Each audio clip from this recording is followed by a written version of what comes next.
आप ये जो पत्र देख रहे हैं, ये पत्र मनाली शिंदे को दिया गया। आमच्या डोळ्यादेखत बांधकाम झालेलं नाहीये। बांधकाम आमच्या डोळ्यादेखत झालं असतं तर आम्ही कारवाई केली। काम के दौरान किसी मजदूर की मृत्यु हो जाती है तो मालिक द्वारा उस मजदूर को मुआवजा देना अनिवार्य होता है, लेकिन क्या वाकनपाड़ा में ये जो हादसा हुआ उसमें ऐसा कुछ भी किया गया? मनाली शिंदे का ये बयान सुनने के बाद ऐसा लगता है जैसे मानो राजा हरिश्चंद्र का महिला रूप में पुनर्जन्म हो गया हो।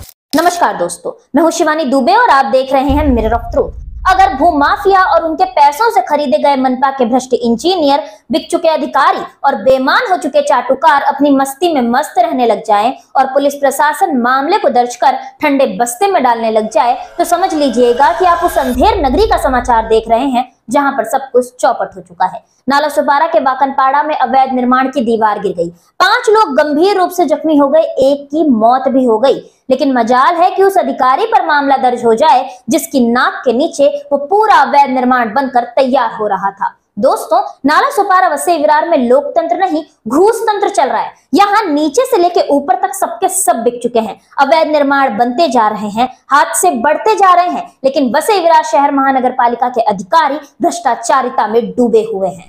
इतने बड़े हादसे पर महानगर पालिका के प्रभाग समिति F के सहायक आयुक्त मनाली शिंदे का ये कहना है कि उन्हें उनके विभाग में हो रहे इस अवैध निर्माण के बारे में पता ही नहीं था। अगर उन्हें पता होता तो वे इस पे तोड़क कार्रवाई जरूर करती। बस करिए मैडम, इतना भी झूठ नहीं बोलना था। दोस्तों, महानगर पालिका के अधिकारी किस तरीके से कैमरे पर झूठ बोलते हैं, इसका एक नमूना देखिए। स्क्रीन पर आप ये जो पत्र देख रहे हैं, ये पत्र मनाली शिंदे को दिया गया है। इस पत्र में वाकनपाड़ा के चौधरी कंपाउंड सर्वे नंबर 11 पर होने वाले उसी अवैध निर्माण को तोड़ने की मांग की गई है जहां पर ये इतना बड़ा हादसा घटा।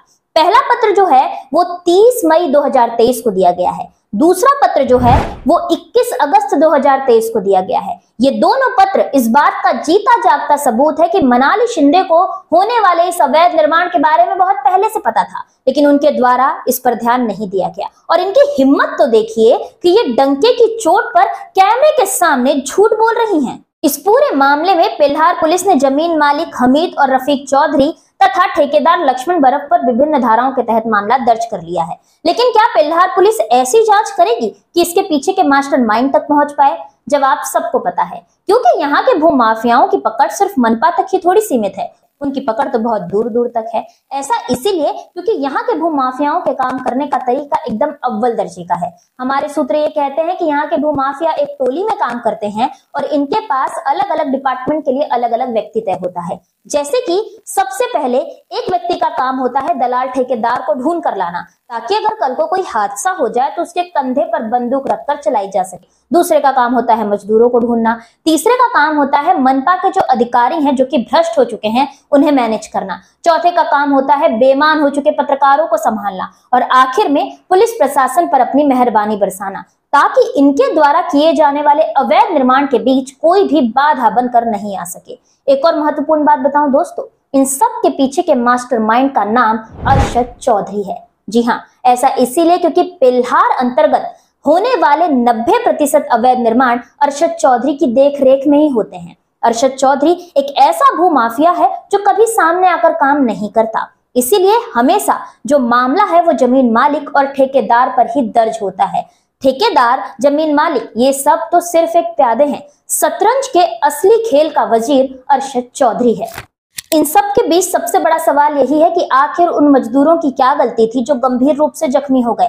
आखिर उस 18 वर्षीय लड़के की क्या गलती थी जिसने अपनी जान गंवा दी? दोस्तों, लेबर एक्ट ये कहता है कि यदि काम के दौरान कोई मजदूर घायल होता है तो उसके इलाज का खर्च और इलाज के बाद कुछ पैसे मुआवजे के तौर पर मालिक द्वारा मजदूर को दिए जाने चाहिए। लेबर एक्ट ये भी कहता है कि यदि काम के दौरान किसी मजदूर की मृत्यु हो जाती है तो मालिक द्वारा उस मजदूर को मुआवजा देना अनिवार्य होता है। लेकिन क्या वाकनपाड़ा में ये जो हादसा हुआ उसमें ऐसा कुछ भी किया गया? क्या उन मजदूरों पर किसी ने भी ध्यान दिया? ध्यान देना तो छोड़िए दोस्तों, मजदूरों का ये कहना है कि जमीन मालिक द्वारा उन्हें सुरक्षा के पुख्ता इंतजाम भी नहीं करके दिए गए थे। उन मजदूरों को सुरक्षा बेल्ट, सुरक्षा कोट, हेलमेट, जूते, दस्ताने किसी भी प्रकार की सुरक्षा की कोई भी सामग्री मुहैया नहीं करवाई गई थी। इन सब के बीच मनाली शिंदे बार बार ये कह रही हैं कि उन्हें इस अवैध निर्माण के बारे में नहीं पता था, लेकिन हम सब जानते हैं कि वो इस पूरे अवैध निर्माण से अच्छी तरह वाकिफ थी।